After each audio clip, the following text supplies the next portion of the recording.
வங்கக்கடலில் நிலை கொண்டுள்ள காற்றழுத்தம் சென்னையை திக்குமுக்காட வைத்த நிலையில் கடற்பகுதியை விட்டு மெல்ல விலகிச் செல்கிறது. சென்னையிலிருந்து 60 கிலோமீட்டர் தொலைவில் மையம் கொண்டுள்ள நிலையில் இன்று நள்ளிரவு கரையை கடக்கலாம் என எதிர்பார்க்கப்படுவதாக வானிலை மையம் தெரிவித்துள்ளது. வங்கக்கடலில் நிலை கொண்டுள்ள காற்றழுத்தத்தால் சென்னையில் கனமழை பெய்து வரும் நிலையில் வெள்ள மீட்பு பணிகள் குறித்து துணை முதலமைச்சர் உதயநிதி ஸ்டாலின் ஆய்வு மேற்கொண்டார். தேங்கியுள்ள தண்ணீரை அகற்றும் பணிகளை விரைவாக மேற்கொள்ளுமாறு அதிகாரிகளுக்கு அவர் உத்தரவிட்டார். அக்டோபர் மாதம் பெய்த மழையால் பாதிக்கப்பட்ட பயிர்களுக்கு ஹெக்டேருக்கு 20,000 ரூபாய் நிவாரணம் வழங்க முதலமைச்சர் மு க ஸ்டாலின் உத்தரவிட்டுள்ளார். டிட்வா புயலால் பாதிக்கப்பட்ட பயிர்களை கணக்கெடுத்து உடனடியாக நிவாரணம் வழங்க நடவடிக்கை எடுக்கப்பட்டு வருவதாகவும் அமைச்சர் KKSSR ராமச்சந்திரன் தெரிவித்துள்ளார். சென்னையில் நேற்று சராசரியாக 15 சென்டிமீட்டர் மழை பெய்துள்ளதாக அமைச்சர் KKSSR ராமச்சந்திரன் தெரிவித்தார். சென்னையில் மட்டும் 330 பேர் கொண்ட 11 NDRF குழுக்கள் தயார் நிலையில் உள்ளதாக தெரிவித்த அவர், வாய்க்கால்களை தூர் வாராததால் தான் பயிர்கள் சேதமடைந்துள்ளதாக EPS குற்றச்சாட்டுக்கு அவர் அரசியலுக்காக பேசுவதாக கூறினார்.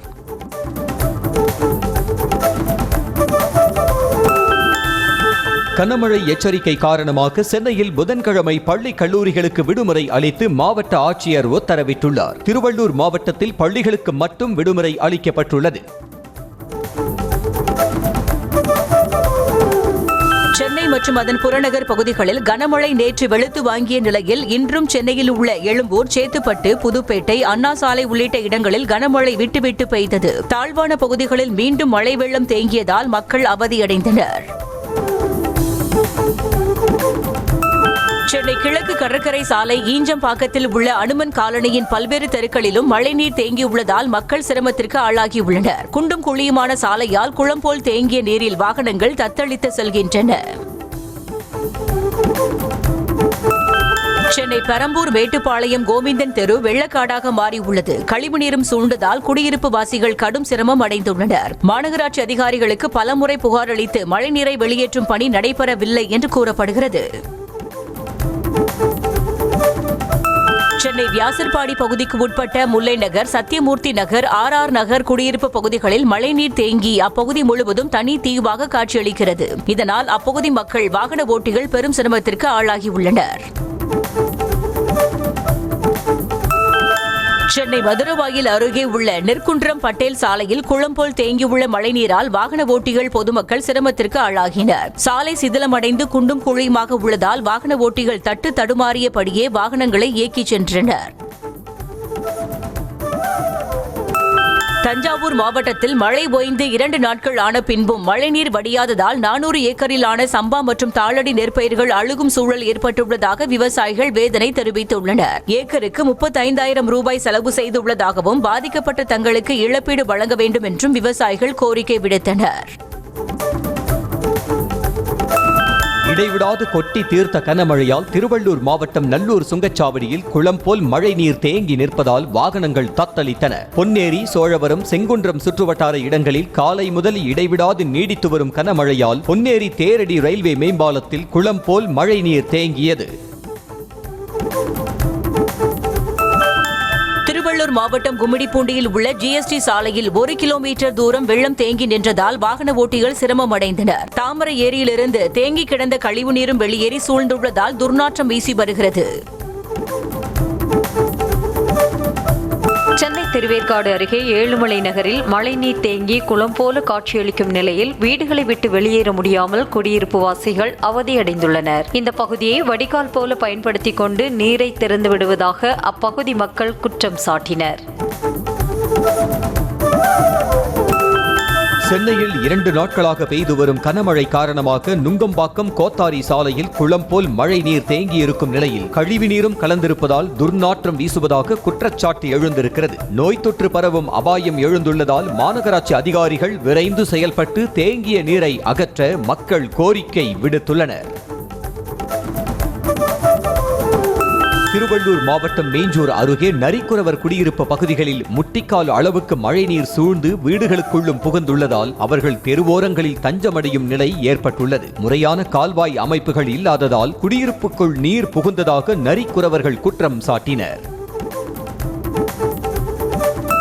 கனமழை காரணமாக சென்னை கொடுங்கையூரில் தென்றல் நகர், சாமிநாத தோட்டம் உள்ளிட்ட பகுதிகளில் மழைநீர் தேங்கிய நிலையில் அதனை பெரிய மின் மோட்டார் மூலம் வெளியேற்றும் பணியில் மாநகராட்சி ஊழியர்கள் ஈடுபட்டனர். தேங்கி நிற்கும் மழைநீரால் துர்நாற்றம் வீசுவதாக மக்கள் வேதனை தெரிவித்தனர்.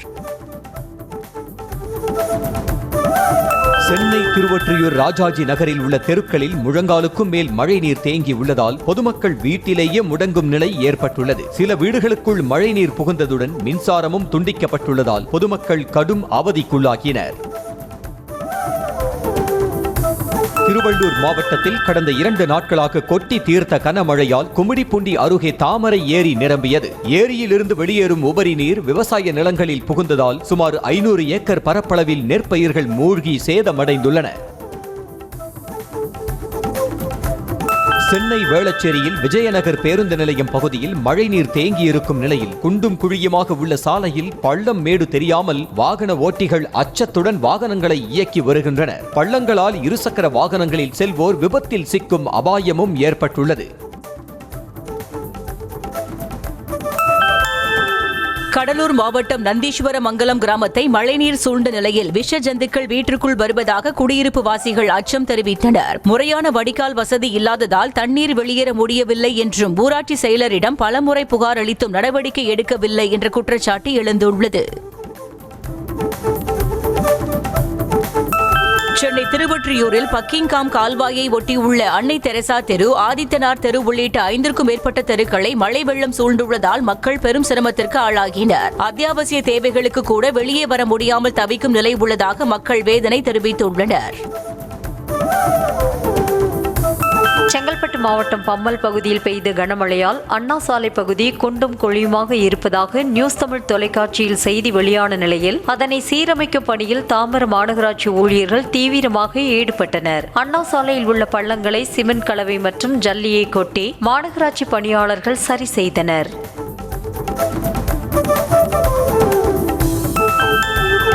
திருவள்ளூர் மாவட்டம் ஊத்துக்கோட்டையிலிருந்து ஜனபச்சத்திரம் வரை சுமார் 32 கோடி ரூபாய் செலவில் அமைக்கப்பட்டு கடந்த 3 மாதங்களுக்கு முன் பயன்பாட்டிற்கு வந்த தேசிய நெடுஞ்சாலை தற்போது பெய்த மழையால் ஆங்காங்கே தார்பூச்சி பெயர்ந்து குண்டும் குழியுமாக காணப்படுகிறது. தரமற்ற முறையில் பணி நடைபெற்றுள்ளதாக மக்கள் குற்றம் சாட்டியுள்ளனர்.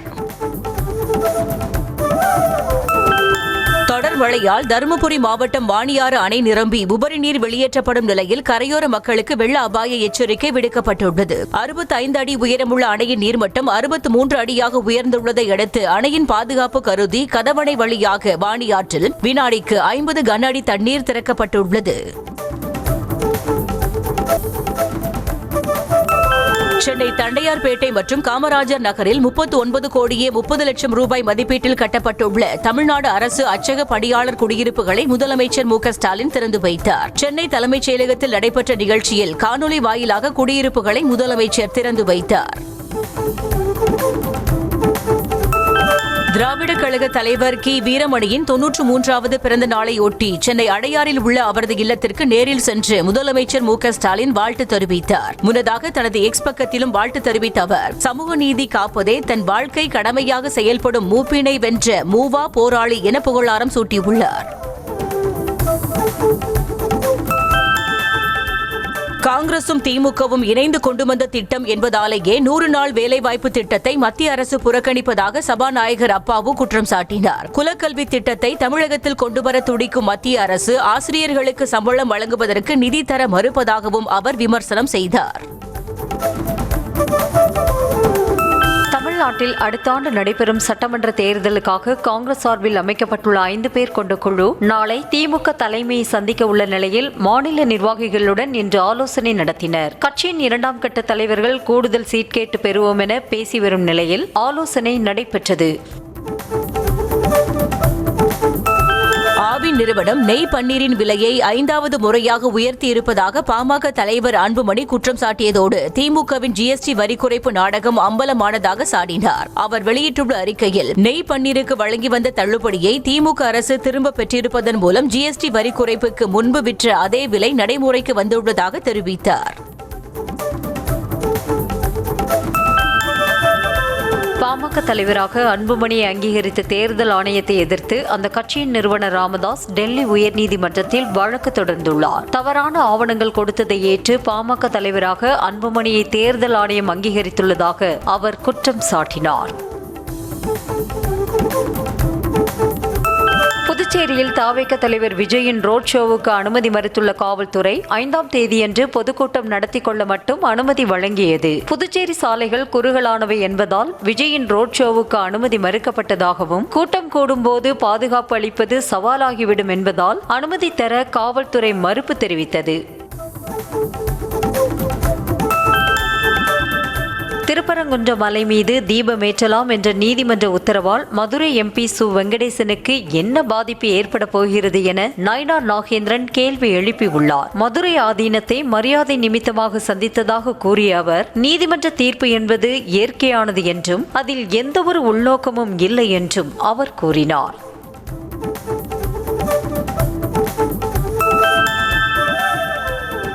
வாக்காளர் பட்டியல் சிறப்பு தீவிர திருத்தம் தொடர்பாக நாடாளுமன்றத்தில் பேசுவதற்கு மத்திய அரசு அனுமதி மறுப்பதாக திருச்சி சிவா எம்பி குற்றம் சாட்டினார். 12 மாநிலங்களில் எஸ்ஐஆர் பிரச்சினை கொழுந்துவிட்டு எரிவதாக கூறிய அவர், மக்களின் பிரச்சினைகள் பற்றி விவாதிக்கத்தான் நாடாளுமன்றம் உள்ளதாக கூறினார்.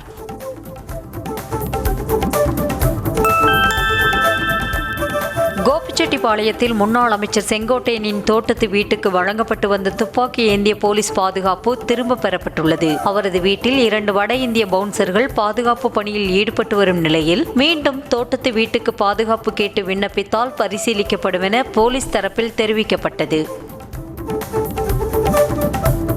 தாவேகா கூட்ட நெரிசல் வழக்கை சிபிஐக்கு மாற்றியதை ரத்து செய்ய தமிழ்நாடு அரசு வலியுறுத்தியுள்ளது. சிபிஐ விசாரணை ரத்து செய்துவிட்டு சென்னை உயர்நீதிமன்றம் அமைத்த சிறப்பு புலனாய்வு குழு வசமே விசாரணை நடத்த அனுமதி அளிக்க வேண்டுமென உச்சநீதிமன்றத்தில் தமிழ்நாடு அரசு பதில் மனு தாக்கல் செய்துள்ளது. கரூர் சம்பவம் தொடர்பாக சிபிஐயின் விசாரணையை கண்காணிக்கும் உச்சநீதிமன்ற ஓய்வு பெற்ற தலைமை நீதிபதி அஜய் ரஸ்தோகி தலைமையிலான சிறப்பு கண்காணிப்பு குழு சிபிஐ அதிகாரிகள் தங்கியுள்ள சுற்றுலா மாளிகைக்கு வருகை தந்தது. அவர்களை மாவட்ட ஆட்சியர் தங்கவேல், எஸ்பி ஜோஸ் தங்கையா பூங்கொத்து கொடுத்து வரவேற்றனர். இந்த குழு சிபிஐ இதுவரை விசாரணை செய்த தரவுகளை ஆய்வு செய்ய உள்ளது. பொதுநல வழக்கு தாக்கல் செய்துவிட்டு உரிய காரணமின்றி திரும்ப பெற அனுமதி கோரினால் அதிக அபராதம் விதிக்கப்படும் என உயர்நீதிமன்ற மதுரை கிளை எச்சரிக்கை விடுத்துள்ளது. பொது நலன் என்ற பெயரில் வழக்கு தொடர்ந்து அதன் மூலம் பணம் பறிக்கும் நிலை இருப்பதாகவும், பணம் கிடைத்தவுடன் வழக்கு திரும்ப பெறப்படுவதாகவும் அதிர்ச்சி தகவலை நீதிபதிகள் தெரிவித்தனர். சென்னையில் இன்று 22 கேரட் ஆபரண தங்கத்தின் விலை சவரனுக்கு 240 ரூபாய் குறைந்து ஒரு சவரன் 96,320 ரூபாய்க்கு விற்பனை செய்யப்பட்டது. மேலும் தங்கம் கிராமுக்கு 30 ரூபாய் குறைந்து ஒரு கிராம் 12,040 ரூபாய்க்கு விற்பனையானது. தேனி மாவட்டம் ஆண்டிப்பட்டியில் தெருக்களில் மழைநீர் குளம் போல தேங்கியுள்ளதால் குடியிருப்பு வாசிகளும் வாகன ஓட்டிகளும் கடும் சிரமத்திற்கு ஆளாகியுள்ளனர். பழனிசாமி நாயுடு நகர் பகுதியில் முறையான சாலை வசதி மற்றும் கழிவுநீர் கால்வாய் வசதி இல்லாததால் தெருக்களில் மழைநீர் தேங்குவதாக புகார் கூறப்படுகிறது.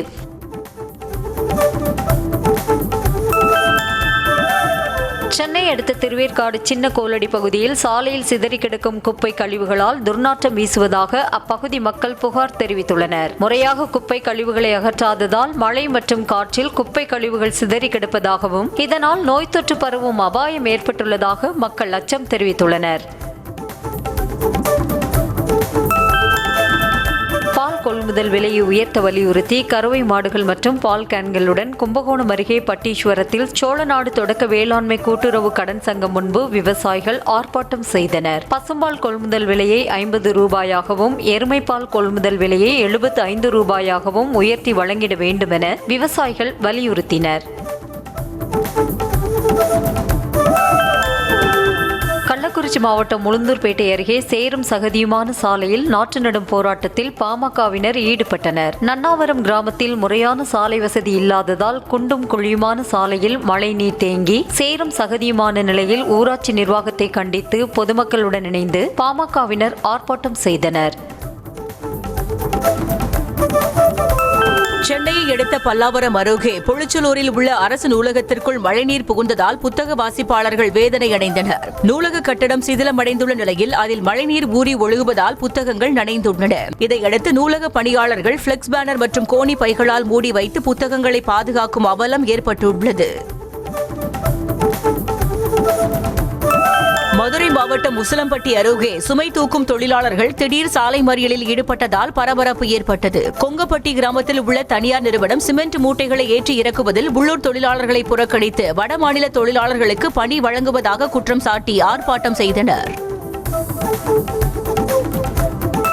திருச்செந்தூரில் கனமழையால் சேதமடைந்த நெடுஞ்சாலையை சீரமைக்க பொதுமக்கள் மற்றும் வாகன ஓட்டிகள் கோரிக்கை விடுத்துள்ளனர். திருச்செந்தூர் தூத்துக்குடி பிரதான நெடுஞ்சாலையில் மழைநீர் தேங்கியதால் பேருந்து நிலையம், அரசு போக்குவரத்து பணிமனை மற்றும் வீரபாண்டியன் பட்டினம் பகுதிகளில் நெடுஞ்சாலையில் பள்ளங்கள் ஏற்பட்டுள்ளன. ராமநாதபுரம் மாவட்டம் திருவாடனை அருகே CK மங்கலத்தில் தனியார் பள்ளி வளாகத்தில் தேங்கியுள்ள மழைநீர் வடியாததால் மாணவர்கள் அவதியடைந்துள்ளனர். தேங்கியுள்ள மழைநீரால் சுகாதார சீர்கேடு ஏற்படும் அபாயம் உள்ளதால் அதனை உடனடியாக வெளியேற்ற நடவடிக்கை எடுக்கும்படி பெற்றோர்கள் கோரிக்கை விடுத்துள்ளனர். ராணிப்பேட்டை மாவட்டம் திமிரி புதிய பேருந்து நிலையத்தில் பேருந்துகள் நின்று செல்லாததை கண்டித்து பட்டியலின மக்கள் மற்றும் வியாபாரிகள் சாலை மறியலில் ஈடுபட்டனர். பட்டியலின மக்கள் பெரும்பான்மையாக வசிக்கும் பகுதியில் திமிரி புதிய பேருந்து நிலையம் கட்டப்பட்டதால் மாற்று சமூகத்தினர் அதனை பயன்படுத்த மறுப்பதாக கூறப்படுகிறது. மயிலாடுதுறையில் பாதாள சாக்கடை திட்ட சீர்கேடுகளை கண்டித்து நகராட்சி நிர்வாகத்திற்கு எதிராக அதிமுகவினர் ஆர்ப்பாட்டம் செய்தனர். பாதாள சாக்கடையிலிருந்து வெளியேறும் கழிவுநீரால் சாலைகள் சேதமடைந்துள்ளதாகவும் அனைத்து வார்டுகளிலும் கழிவுநீர் தேங்குவதால் நோய் தொற்று அபாயம் ஏற்பட்டுள்ளதாகவும் அதிமுகவினர் குற்றம் சாட்டினர். தூத்துக்குடி மாவட்டம் திருச்செந்தூர் அருகே புவிசார் குறியீடு பெற்ற ஆத்தூர் வெற்றிலை விவசாயம் அழிந்து வருவதாக விவசாயிகள் வேதனை தெரிவித்துள்ளனர். வெற்றிலை பணப்பயிரில் சேர்க்கப்பட்டதால் இழப்பீடும் கிடைப்பது இல்லை என விவசாயிகள் கவலை தெரிவிக்கின்றனர். சமீபத்திய மழையிலும் வெற்றிலை கொடிக்கால் அருந்ததால் பெரும் இழப்பு ஏற்பட்டுள்ளதாகவும் கூறியுள்ளனர். ராணிப்பேட்டை மாவட்டம் முத்துக்கடை அருகே ஓலா பைக் வாங்கிய வாடிக்கையாளர்கள் 3 ஒரே மாதத்தில் சென்சார் செயலிழப்பு உள்பட பல்வேறு கோளாறுகள் ஏற்பட்டதால் அதிர்ச்சியடைந்தனர். பல நாட்களாகியும் பழுதை சரி செய்யாமல் ஊழியர்கள் அலைக்கழிப்பதாக குற்றச்சாட்டு எழுந்துள்ளது. காரைக்கால் தலைமை தபால் நிலையம் அருகே எதிரே வந்த இருசக்கர வாகனம் மீது மோதாமல் இருக்க முயன்ற தமிழக அரசு பேருந்து ஓட்டுநரின் கட்டுப்பாட்டை இழந்து வடிகால் சாக்கடையில் இறங்கி விபத்துக்குள்ளானது. இந்த வழித்தடமானது மிகுந்த அபாய வளைவாகவும் போக்குவரத்துக்கு இடையூறாகவும் உள்ளதால் அடிக்கடி விபத்து நடப்பதாக குற்றச்சாட்டு எழுந்துள்ளது. சிவகங்கை மாவட்டம் காரைக்குடி பேருந்து நிலையத்தில் மதுரைக்கு செல்லும் அரசு பேருந்தில் ஏற்ற மறுத்ததால் கர்ப்பிணி பெண் நடத்துனருடன் வாக்குவாதத்தில் ஈடுபட்டார். மதுரை செல்வோர் பேருந்தில் ஏறிய பின்னர் திருப்பத்தூருக்கு செல்வோர் ஏற வேண்டும் என நடத்துனர் கராராக பேசியதுடன் விரட்டியதாக கைக்குழந்தையுடன் வந்த கர்ப்பிணி கடும் வாக்குவாதத்தில் ஈடுபட்டார். ஈரோடு மாவட்டம் அருள்வாடி கிராமத்தில் காட்டு யானைகள் கூட்டமாக உலா வருவதால் அப்பகுதி மக்கள் பீதியடைந்துள்ளனர். கர்நாடக மாநில வனப்பகுதியில் இருந்து வெளியேறும் இந்த காட்டு யானை கூட்டம் விளைநிலங்களுக்குள் புகுந்து சேதப்படுத்தி வருவதாக விவசாயிகள் வேதனையடைந்துள்ளனர். தூத்துக்குடி மாவட்டம் சாத்தான்குளம் பேரூராட்சிக்குட்பட்ட சண்முக சுந்தரம் குடியிருப்பு பகுதியில் குண்டும் குழியுமாக உள்ள சாலைகள் தொடர் மழை காரணமாக சேரும் சகதியுமாக மாறியதால் பொதுமக்கள் மிகுந்த அவதிக்குள்ளாகி வருகின்றனர். மழை காலங்களின் போது இதே நிலை தொடர்வதாக பலமுறை மனு அளித்தும் நடவடிக்கை எடுக்கவில்லை என பொதுமக்கள் குற்றம் சாட்டினர். ராமநாதபுரம் மாவட்டம் பாம்பன் பாலத்தின் சாலையில் உள்ள பள்ளங்களால் வாகன ஓட்டிகள் விபத்தில் சிக்கும் அபாயம் உள்ளதாக நமது நியூஸ் தமிழில் செய்தி வெளியான நிலையில் தற்போது பாலத்தை சீரமைக்கும் பணி நடைபெற்று வருகிறது. பாலத்தின் பள்ளங்களை சரி செய்யும் பணியில் ஊழியர்கள் ஈடுபட்டுள்ளனர். விழுப்புரம் அருகே சாலையாம்பாளையம் ஏரி பகுதியில் சிறுத்தை நடமாட்டம் உள்ளதாக கூறப்படும் நிலையில் அதனை பிடிக்க கூண்டு வைத்துள்ள வனத்துறையினர் ட்ரோன் கேமரா மூலம் கண்காணித்து வருகின்றனர். சிறுத்தை எப்போது ஊருக்குள் வருமோ என்ற அச்சத்தில் சுற்றுவட்டார கிராமங்களைச் சேர்ந்த மக்கள் இரவு நேரங்களில் வீடுகளில் இருந்து வெளியே வராமல் இருக்கின்றனர்.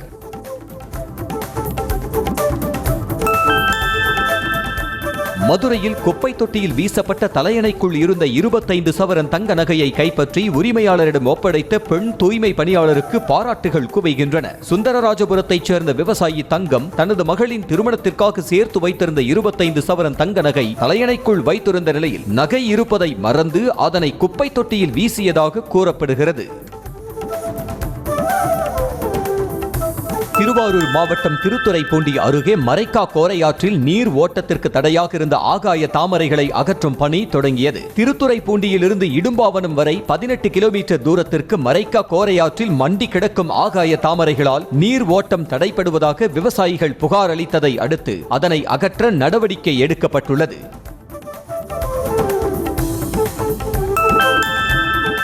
டெல்லியில் உள்ள பிரதமர் அலுவலகத்திற்கு சேவா தீர்த் என பெயர் மாற்றம் செய்யப்பட்டுள்ளது. நாடு முழுவதும் உள்ள ராஜ்பவன்கள் லோக்பவன் என மாற்றப்பட்ட நிலையில் பிரதமர் அலுவலக பெயரும் சேவா தீர்த் என மாற்றப்பட்டது. இதற்கு புனிதமான சேவை தலம் என தெரிவிக்கப்பட்டுள்ளது. இந்தியாவில் மோசடி செய்து வெளிநாடு தப்பி ஓடிய 15 தொழிலதிபர்களால் 58,000 கோடி இழப்பு ஏற்பட்டுள்ளதாக நாடாளுமன்றத்தில் மத்திய அரசு தகவல் தெரிவித்திருக்கிறது. விஜய் மல்லையா, நீரவ் மோடி, சுதர்ஷன் வெங்கட்ராமன், ராமானுஜம் சேஷரத்தினம் உள்ளிட்ட 15 பேர் தப்பி ஓடிய பொருளாதார குற்றவாளிகளாக அறிவிக்கப்பட்டுள்ளதாகவும் தெரிவிக்கப்பட்டுள்ளது. SIR மக்களை கடுமையாக பாதித்துள்ள பிரச்சனை என்பதால் முதலில் அதனை பற்றி விவாதிக்க மாநிலங்களவையில் எதிர்க்கட்சிகள் விடுத்த கோரிக்கையை அவைத்தலைவர் CP ராதாகிருஷ்ணன் மறுத்ததால் சலசலப்பு ஏற்பட்டது. இதனால் அதிருப்தி அடைந்த மாநிலங்களவை எதிர்க்கட்சி MPக்கள் அவையில் இருந்து வெளிநடப்பு செய்தனர். நாட்டில் உள்ள அனைத்து மொபைல் போன்களிலும் சஞ்சார் சாத்தி என்ற செயலி பதிவிறக்கம் செய்ய வேண்டும் என மத்திய அரசு அறிவித்துள்ளது. தொலைந்து போன அல்லது திருட போன மொபைல் போன்களை கண்டுபிடிக்கவும் IMEI மோசடி, ஒருவர் பெயரில் எத்தனை சிம் கார்டுகள் உள்ளன என்பது உள்ளிட்ட பல்வேறு விவரங்களை சஞ்சார் சாத்தி செயலி மூலம் பெறலாம் என தெரிவிக்கப்பட்டுள்ளது. அனைத்து போன்களிலும் சஞ்சார் சாத்தி செயலியை கட்டாயமாக்குவது தனிநபர் உரிமைக்கு விடுக்கும் நேரடி அச்சுறுத்தல் என காங்கிரஸ் MP பிரியங்கா காந்தி குற்றம் சாட்டியுள்ளார். இது தொடர்பாக பேசிய அவர், சைபர் மோசடிகளை தடுக்கும் வசதி அவசியம்தான் என தெரிவித்த பிரியங்கா காந்தி, ஆனால் இது அந்த வரம்பையும் தாண்டி தனியுரிமையை கடுமையாக மீறுவதாக தெரிவித்தார். எதிர்க்கட்சிகளின் கடும் எதிர்ப்பை தொடர்ந்து சஞ்சார் சாத்தி செயலியை பயனர்கள் விரும்பவில்லை என்றால் போனில் இருந்து டெலீட் செய்து கொள்ளலாம் என மத்திய அரசு அறிவித்திருக்கிறது. புதிய போன்களில் சஞ்சார் சாத்தி செயலி இடம்பெற்றால் அதை நீக்க பயனர்களுக்கு முழு சுதந்திரம் இருக்கும் என மத்திய தொலைத்தொடர்பு அமைச்சர் ஜோதிராதித்ய சிந்தியா அறிவித்துள்ளார். சஞ்சார் சாத்தி செயலியை தங்களது செல்போன்களில் பதிவேற்றம் செய்ய ஆப்பிள் நிறுவனம் மறுப்பு தெரிவித்திருக்கிறது. தங்களுக்கென தனியாக வைத்துள்ள iOS அமைப்பின் பாதுகாப்பை சுட்டிக்காட்டி மத்திய அரசின் உத்தரவை ஏற்க ஆப்பிள் நிறுவனம் மறுத்துவிட்டதாக தகவல் வெளியாகியுள்ளது. உத்தரப்பிரதேசத்தின் வாரணாசியில் காசி தமிழ் சங்கமம் 4.0 நிகழ்வு தொடங்கியது. இந்த நிகழ்ச்சியில் மத்திய அமைச்சர்கள் தர்மேந்திர பிரதான், L முருகன், ஆளுநர் RN ரவி, அம்மாநில முதலமைச்சர் ஆதித்யநாத் உள்ளிட்டோர் பங்கேற்றனர். நாகாலாந்தின் 26வது ஹார்ன்பில் திருவிழாவை முதலமைச்சர் நெய்பியூ ரியோ பாரம்பரிய முறைப்படி தொடங்கி வைத்தார். 10 நாட்கள் நடைபெறும் இந்த திருவிழாவில் நாகாலாந்து மக்களின் வாழ்வியல், கலாச்சாரம் மற்றும் மரபு ஆகியவற்றை வெளிப்படுத்தும் விதமாக பாரம்பரிய கலைகள், இசை, நடனம் மற்றும் விளையாட்டுப் போட்டிகள் நடத்தப்படுகின்றன. ஆந்திர மாநிலம் விசாகப்பட்டினத்தில் 7 கோடி ரூபாய் மதிப்பீட்டில் கட்டப்பட்டுள்ள இந்தியாவின் மிக நீளமான கண்ணாடி நடைபாலம் மக்கள் பயன்பாட்டுக்காக திறக்கப்பட்டது. கைலாசகிரி மலை உச்சியில் கடல் மட்டத்தில் இருந்து 1000 அடி உயரத்தில் 55 மீட்டர் நீளத்தில் கேன்டிலீவர் பாலமாக கட்டப்பட்டுள்ள இந்த பாலத்தில் 15 நிமிடங்கள் நடப்பதற்கு 300 ரூபாய் கட்டணமாக நிர்ணயிக்கப்பட்டுள்ளது.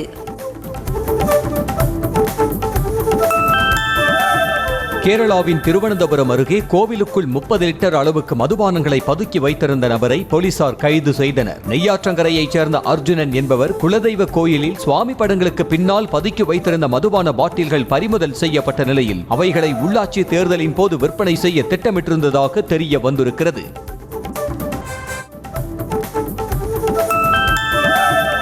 சிவகங்கையில் இளைஞர் கொலை வழக்கில் கைது செய்யப்பட்ட 5 பேர் குண்டர் தடுப்பு காவலில் சிறையில் அடைக்கப்பட்டனர். பேருந்து நிலையம் அருகே ராஜேஷ் என்பவர் கும்பலால் வெட்டி கொல்லப்பட்டதாக 9 பேர் கைது செய்யப்பட்ட நிலையில் அதில் முக்கிய கொலையாளியான அருண் பாண்டி மற்றும் அவரது நண்பர்களான ஐயப்பன், குணா, சரவணன், விஜய் குண்டர் தடுப்பு சட்டத்தின் கீழ் கைது செய்யப்பட்டனர்.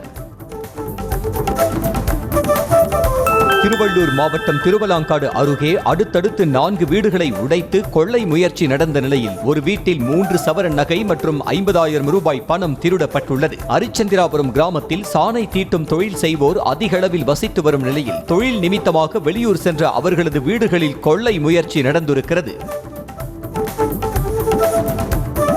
திருச்சி மாவட்டம் தொட்டியம் அருகே 3 லட்சம் ரூபாய் மதிப்பிலான மின்வாரிய தளவாட பொருட்கள் திருடப்பட்டுள்ளன.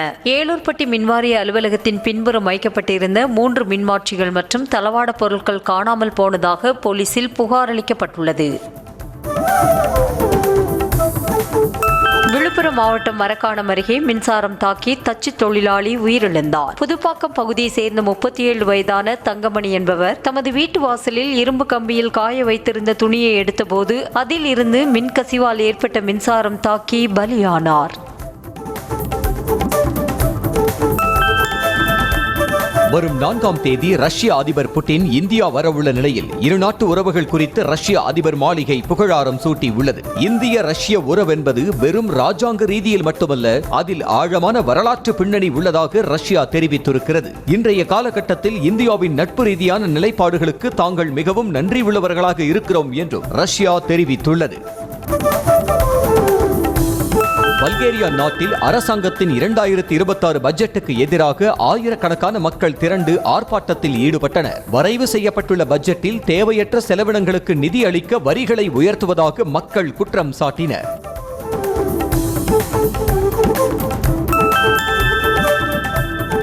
கிறிஸ்துமஸ் விழாவை முன்னிட்டு அமெரிக்க வெள்ளை மாளிகை வண்ண விளக்குகளால் ஒளிரவிடப்பட்டுள்ளன. உலகம் முழுவதும் கிறிஸ்துமஸ் கொண்டாட்டம் தொடங்கியுள்ள நிலையில் அமெரிக்காவின் வெள்ளை மாளிகையில் செய்யப்பட்டுள்ள அலங்காரங்களை அதிபர் டிரம்பின் மனைவி மெலனியா டிரம்ப் கண்டு வியந்தார்.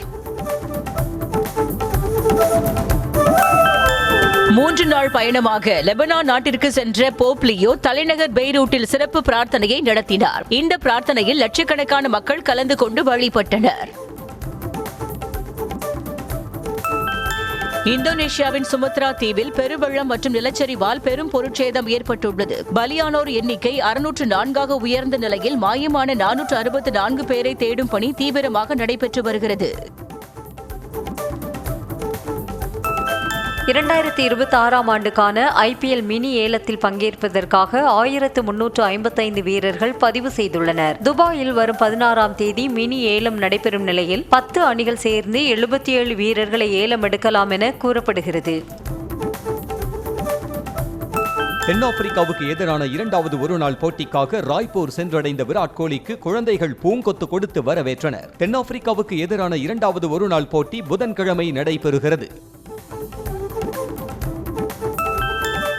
இந்திய அணிக்கு அடுத்த 8 மாதங்களுக்கு டெஸ்ட் போட்டிகளே இல்லை என தகவல் வெளியாகியுள்ளது. இந்திய அணி 2026 ஆகஸ்ட் மாதத்தில் இலங்கை சென்று 2 டெஸ்ட் போட்டிகளிலும் அக்டோபரில் நியூசிலாந்து சென்று 2 டெஸ்ட் போட்டிகளிலும் விளையாடவிருக்கிறது. அதற்கு நடுவில் இந்திய அணிக்கு எந்த டெஸ்ட் போட்டிகளும் இல்லை. அதேபோல் அடுத்த ஆண்டு முழுவதும் இந்திய அணிக்கு சொந்த மண்ணில் ஒரு டெஸ்ட் போட்டி கூட கிடையாது. அர்ஜென்டினா கால்பந்து ஜாம்பவான் மெஸ்ஸியுடன் ஃப்ரெண்ட்லி மேட்ச் விளையாடுவதற்காக தெலங்கானா முதலமைச்சர் ரேவந்த் ரெட்டி இரவு நேர பயிற்சியில் ஈடுபட்டார். GOAT இந்தியா டூர் 2025 ஒரு பகுதியாக வரும் 13ஆம் தேதி மெஸ்ஸி ஹைதராபாத் வருகிறார். திருச்சி ஸ்ரீரங்கம் அரங்கநாதர் சுவாமி கோயிலில் நடிகர் கார்த்தி சாமி தரிசனம் செய்து வழிபாடு நடத்தினார். கோயில் நிர்வாகம் சார்பில் வழங்கப்பட்ட மரியாதையை பெற்றுக் கொண்ட பிறகு செய்தியாளர்களை சந்தித்த கார்த்தி அடுத்த வாரம் மார்ஷல் படம் வெளியாக உள்ளதால் சாமி தரிசனம் செய்ய வந்ததாகவும் நடிகர் சங்க கட்டடப் பணி இன்னும் 3 மாதங்களில் முடியும் என்றும் அவர் கூறினார். மண்டல மகரவிளக்கு சீசனையொட்டி கேரள மாநிலம் சபரிமலை ஐயப்பன் கோயிலில் கடந்த 15 நாட்களில் 92 கோடி ரூபாய் வருவாய் கிடைத்துள்ளதாக தேவசம் போர்டு தெரிவித்துள்ளது. சபரிமலையில் கடந்த 15 நாட்களில் 13 லட்சத்துக்கும் அதிகமான பக்தர்கள் சாமி தரிசனம் செய்துள்ளனர். திருவண்ணாமலை அருணாச்சலேஸ்வரர் கோயிலில் திருக்கார்த்திகை தீப திருவிழாவின் சிகர நிகழ்ச்சியாக மகா தீபம் நாளை மாலை ஏற்றப்பட உள்ள நிலையில் கொப்பரை பக்தி பரவசத்துடன் மலை மீது எடுத்து செல்லப்பட்டது. முதல் முறையாக மல்டி போல்டிங் மொபைல் போனை சாம்சங் நிறுவனம் அறிமுகம் செய்தது. இந்திய மதிப்பில் சுமார் 2,20,000 மதிப்புள்ள கேலக்ஸி Z Tri Fold போனிற்கு வாடிக்கையாளர்கள் மத்தியில் நல்ல வரவேற்பு கிடைத்து வருகிறது.